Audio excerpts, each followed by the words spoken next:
तो गाइस आज हम बात करेंगे मैनेजर किम के चैप्टर नंबर 111 के बारे में। और पिछले चैप्टर में हमने देखा था मैनेजर किम उस औरत को बचाने के लिए पहुंच चुके होते हैं जिसने उन्हें मिस कॉल मारी थी, और वहां पे मैनेजर किम ने एक आधे बंदे को बिना किसी की नजर में आए निपटा दिया होता है। और आज के चैप्टर की शुरुआत में हम देखते हैं 30 मिनट पहले का सीन, जिस वक्त मैनेजर किम के फोन में मिस कॉल आई थी। ये मिस कॉल देख के मैनेजर किम अपने मन में बोल रहे होते हैं, क्या एक मिस कॉल, एक मिनट, ये तो सूजी ली की मिस कॉल है। और भले ही मैनेजर किम का फोन बहुत ही ओल्ड फैशन का लगता हो, लेकिन असल में मैनेजर किम का फोन बहुत ही हाई टेक्नोलॉजी का होता है। मैनेजर किम को तुरंत ही उस जगह के कोऑर्डिनेशंस मिल जाते हैं जहां से ये मिस कॉल आई थी। और इसके अगले सीन में हम देखते हैं मैनेजर किम वहां पे पहुंच चुके होते हैं। हम देखते हैं मैनेजर किम ने एक बंदे की गर्दन मरोड़ के उसको निपटा दिया होता है। साथ ही में एक और बंदा जो मैनेजर किम को गलती से देख लेता है, वो मैनेजर किम को देख के काफी ज्यादा डर जाता है। वो कुछ बोलने की कोशिश कर रहा होता है लेकिन वो कुछ बोल नहीं पाता। मैनेजर किम उसे इशारे के साथ कहते हैं, अपना मुंह मत खोलियो। और जो बंदा मैनेजर किम के बगल में अभी गिरा होता है, जो काफी ज्यादा डरा हुआ होता है, उसको देख के उसके साथ का एक बंदा कहता है, अबे ओए,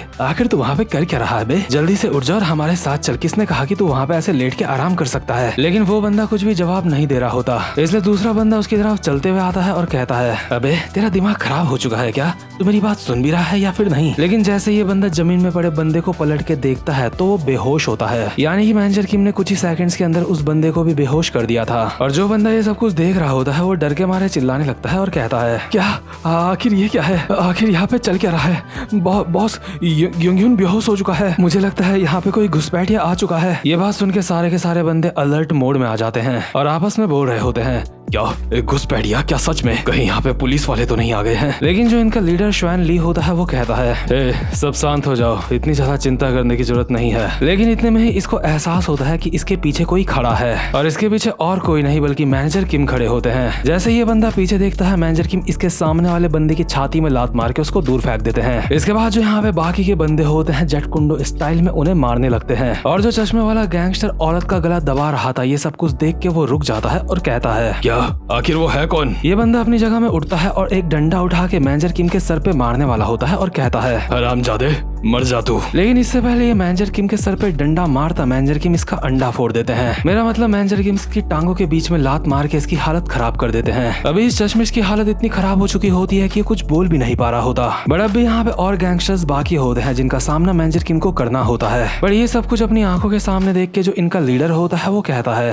वो कमाल है, आखिर तुम कहाँ से आए हो? कहीं तुम यहाँ पे? बट इतने में ही मैनेजर किम एक खतरनाक सा मुक्का मारते हैं इस बंदे के मुंह पे। बट उस मुक्के के हिट करने से पहले मैनेजर किम उस मुक्के को रोक देते हैं, जिससे हवा में एक प्रेशर बनता है और इस बंदे के बाल भी उड़ रहे होते हैं। और इसी के साथ साथ मैनेजर किम को याद आ रहा होता है जब टॉम ली ने उनको कहा था, हे किम, मैं चाहता हूँ तुम्हें अपने गुस्से पे काबू करना चाहिए, इसलिए मजे में रहो और एक नए इंसान बन जाओ। और इसी वजह से मैनेजर किम ने इस बंदे के मुक्का नहीं मारा होता, क्योंकि शायद अगर मैनेजर किम थोड़ी सी ज्यादा जान लगा के इसके मुक्का मार देते तो शायद ये मर भी सकता था। मैनेजर किम इस बंदे के कंधे में हाथ रखते हैं और कहते हैं, दफा हो जा, यहाँ से दफा हो जा, इससे पहले कि तेरी हालत खराब कर दूं मैं। ये बंदा एक स्माइल के साथ कहता है, तुम तो ऐसे बोल रहे हो जैसे अभी हालत खराब नहीं हुई है यहाँ की, लेकिन खैर जो कुछ भी हो, मैं सब कुछ समझता हूँ। और ये बंदा मैनेजर किम को अपना कार्ड देते हुए कहता है, कभी अगर तुम अपना मन बदलो तो मुझसे संपर्क करना, क्योंकि हम काफी समय से तुम्हारे ही जैसे एक इंसान को ढूंढ रहे थे। मैं गोल्डन डोर कंपनी में काम करता हूँ और हमारी कंपनी कोरिया की सबसे ज्यादा बड़ी कंपनी है क्रिप्टो करेंसी को हैंडल करने वाली। हमारी कंपनी इतना पैसा कमाती है जितना कोई सोच भी नहीं सकता। मैनेजर किम कहते हैं,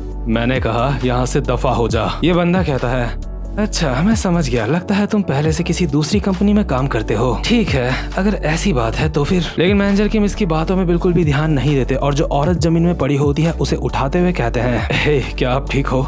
लगता है आपको चोटें आई हैं, प्लीज आप मेरे साथ चलो, हमें आपका इलाज करवाना होगा। ये औरत बेचारी अभी काफी बुरी हालत में होती है और कहती है, ठीक है मैं आपके साथ चलती हूँ, लेकिन आखिर हम जाएंगे कहाँ? और मैनेजर किम इस औरत को लेके जाते हैं ग्रैंड होटल नाम की जगह में। और जैसे ये लोग होटल में आते हैं तो ये औरत मैनेजर किम को कहती है, क्या हम किसी दूसरी जगह पे नहीं जा सकते थे? मुझे लगता है यहाँ होटल में वो चीजें नहीं होंगी जो मेरे लिए अभी जरूरी है। मुझे लगता है अभी हमें हॉस्पिटल जाना चाहिए था। एक तरीके से इस औरत को मैनेजर किम की नीयत के ऊपर शक हो रहा होता है। लेकिन इतने में ही मैनेजर किम अचानक से कमरे का दरवाजा बंद कर देते हैं और ये देख के ये औरत और ज्यादा डर जाती है और कहती है कि क्या आखिर तुमने दरवाजा क्यों बंद कर दिया? मैनेजर किम ने अभी दरवाजा बंद कर दिया होता है, साथ में अपने शूज भी निकालने लगते हैं। अब तो इस औरत का शक और ज्यादा बढ़ जाता है और ये कहती है, क्या आखिर तुम ये क्या कर रहे हो? लेकिन इतने में ही मैनेजर किम इस औरत का मुंह बंद करके इसको दीवार में चिपका देते हैं और कहते हैं, अपना मुंह बिल्कुल बंद रखना, एकदम शांति बनाए रखो। ये औरत अभी शांत होती है और मैनेजर किम के हाथ को देख के अपने मन में बोल रही होती है, आखिर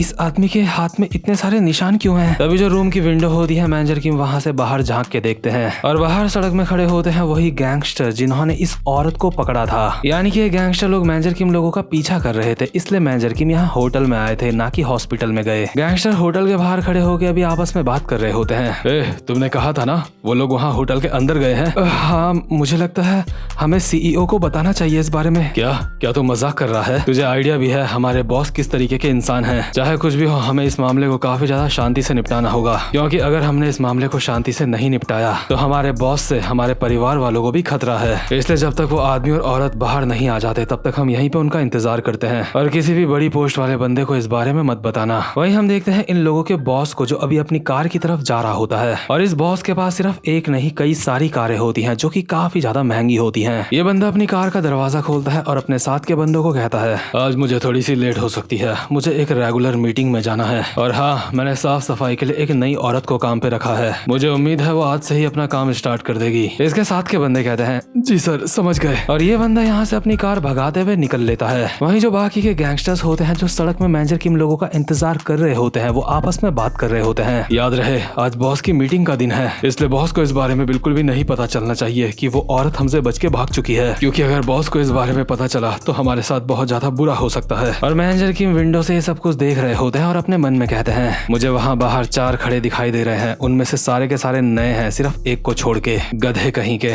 आखिर ये कितने ज्यादा जिद्दी हैं। इसके बाद मैनेजर किम यहाँ से जाते जाते औरत को कहते हैं, तुम्हें इस रूम में अभी थोड़ा और ज्यादा रुकना होगा, अभी बाहर वो गैंगस्टर्स लोग खड़े हैं, मैं बाहर जाके उनका ध्यान भटकाता हूँ, अभी तुम्हारे लिए सबसे ज्यादा सुरक्षित जगह ये होटल का कमरा ही है, इस बात को अच्छी तरह से ध्यान रखना, इसलिए यहीं पे रहना और मेरी कॉल का इंतजार करना, यही बेस्ट से बेस्ट चीज है जो मैं आपके लिए कर सकता हूँ। लेकिन इतने में ही ये औरत मैनेजर किम को कहती है, नहीं मैं ऐसा नहीं कर सकती, मेरी बेटी मेरा घर में इंतजार कर रही है, मुझे जल्दी से घर जाना होगा, क्योंकि अगर मैं घर नहीं गई तो उससे मेरी चिंता होने लगेगी। मैंने पहले भी आपको अपनी बेटी के बारे में बताया था, आपको याद होगा है ना? मैनेजर किम को याद आ जाता है कि हाँ इसकी भी एक बेटी है जैसे कि मैनेजर किम की है। और मैनेजर किम को उस समय का याद आता है जब एक बारी मिंजी ने मैनेजर किम को कहा था, डैड ये बात हमेशा याद रखना, चाहे लोग आपको कुछ भी कहे मैं हमेशा आपके साथ हूँ। इसके बाद मैनेजर किम को याद आता है कि टॉम ली ने मैनेजर किम को कहा था, किम कभी भी कोई ऐसा काम मत करना जिससे हमें पैसे ना मिले, कम से कम तब तक तो ऐसे काम मत करना जब तक तुम अपने ऊपर लगे हुए सारे लोन्स चुका ना दो। इसलिए ये बात अपने दिमाग में अच्छी तरह से बैठा लो कि तुम्हारे सर पे अभी कितना कर्जा है, तुम्हें अभी पूरे के पूरे 20 बिलियन वॉन चुकाने हैं। भले ही मैं इन पैसों को कम करवाने की भी कोशिश करूँ, लेकिन उसके बावजूद भी वो काफी सारे पैसे हैं। और आपको याद होगा मैनेजर किम ने समुद्र के किनारे एक बारी काफी ज्यादा तोड़ फोड़ मचा दी थी, इसीलिए उस चीज की भरपाई भी मैनेजर किम को ही करनी होती है, इसलिए मैनेजर किम के सर पे इतना ज्यादा मतलब लोन आ चुका होता है एक तरीके का। टॉम कहता है,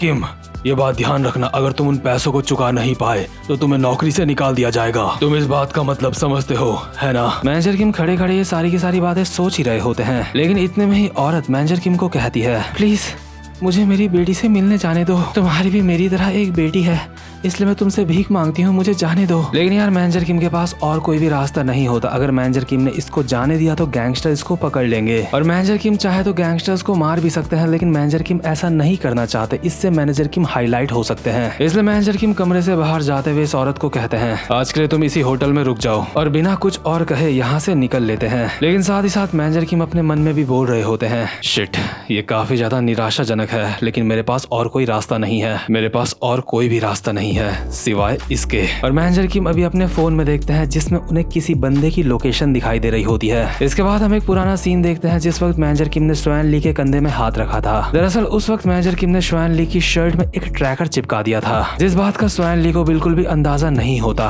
और मैनेजर किम स्वैन ली की लोकेशन में अभी नजर बनाए रखे होते हैं। इसके बाद मैनेजर किम कॉल मिलाते हैं टॉम ली को, और टॉम ने मैनेजर किम को क्योंकि कोई छोटा मोटा काम दिया होगा इसलिए टॉम मैनेजर किम को कहता है, यो किम क्या तुमने वो काम निपटा दिया? मैनेजर किम कहते हैं, जी सर वो काम खत्म हो चुका है और अब मैं वापस आ रहा हूँ। टॉम कहता है, बहुत अच्छे, काम का 5% का पैसा तुम्हारा हो जाएगा। तो तुम्हें जितने पैसे देने हैं उसमें से अगर 5% तुम हटा लेते हो तो कितने पैसे बचेंगे? मैनेजर किम कहता है 19.7 बिलियन वॉन। दरअसल मैनेजर किम के मन में अभी आइडिया चल रहा होता है उस औरत को बचाने का सही तरीके से, और मैनेजर किम अपने मन में बोल रहे होते हैं अब मैं जो करने वाला हूँ वो मैं उसको बचाने के लिए नहीं कर रहा हूँ, वो मैं बस इसलिए कर रहा हूँ क्योंकि वो मेरा काम है। हम देखते हैं टॉम मस्त लड़कियों के साथ अय्याशियां कर रहा होता है और मैनेजर किम टॉम को कहते हैं सर मैं आपसे एक चीज पूछना चाहता हूँ, मैं जानना चाहता हूँ कि आप क्रिप्टो करेंसी के थ्रू पैसे कमाना चाहते हो या फिर नहीं। और जैसा कि आपको अब तक समझ आ ही चुका होगा कि क्रिप्टो करेंसी का काम उन गैंगस्टर्स का ही होता है जो गैर कानूनी तरीके से उसको कर रहे होते हैं। और मैनेजर किम यहाँ पे सोच रहे होते हैं एक तीर से कई सारे शिकार करने की, यानी कि अगर यहाँ पे पैसा इन्वॉल्व हो जाता है तो टॉम ली भी मैनेजर किम को ये काम करने से मना नहीं करेगा, यानी कि उन गैंगस्टर्स की तोड़ने से मना नहीं करेगा, उनसे निपटने से मना नहीं करेगा। दूसरा, मैनेजर किम उस औरत को भी बचा लेंगे इन गैंगस्टर्स से हमेशा के लिए। और तीसरा और सबसे ज्यादा जरूरी पॉइंट,